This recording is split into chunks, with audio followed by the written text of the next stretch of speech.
Sawa wiriwe neza sa umeze ute? Ndashima Imana. Tubikora content yitwa His Excellency Paul Kagame once said.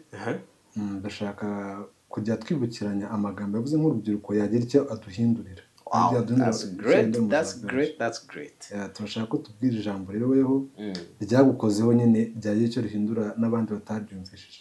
Wow, so His Excellency Paul Kagame ni umubyeyi wacu avuze amagambo menshi kandi meza, ariko iyo nakumva nahita njyeho direct cyane nk'urubyiruko. Yaravuze ngo don't just dream, think big and aim higher. Muri context nashatse kwifata muravuze ngo ntago inzozi zihagije gusa kuko abantu benshi turarota twakoze project nziza, aims zitandukanye ku ma objectives atandukanye, twakoze initiatives zikomeye rwose zishobora no kubyara umusaruro, ariko bigahora mu bitekerezo, mu nzozi. Ibyo ntago bihagije gusa rero. Mukuri icyambere kibanze, it's just to walk out. Va muri bya bitekerezo, va mu nzozi, ukore. Just start at least.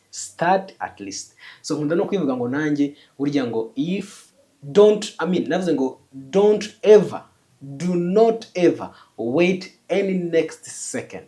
Just start now. Ibishoboka byose wakora, ibyo watekereza byose, ibyo warota byose, utatangiye ni impfabusa. So His Excellency yavuze neza rero, don't just dream. Nyine byo kurota gusa think big and aim higher. Ugire n'inzozi zagutse, uzikorere. So rero nk'urubyiruko, nk'abajene, aho waba uri hose ukurikirana content nziza ya His Excellency once said, ni ukuri wifata ibintu ngo yugumishe mu nzozi gusa, ahubwo gerageza unashyire mu ngiro. Ntibibe bya bindi byinshi, ariko at least kimwe gishobora kujya mu ngiro, kigakorwa, kikaba cyagira umusaruro abantu benshi. Rega inzozi zacu zitwa inzozi nziza, ariko zabaye impamo. Thank you sir. Welcome.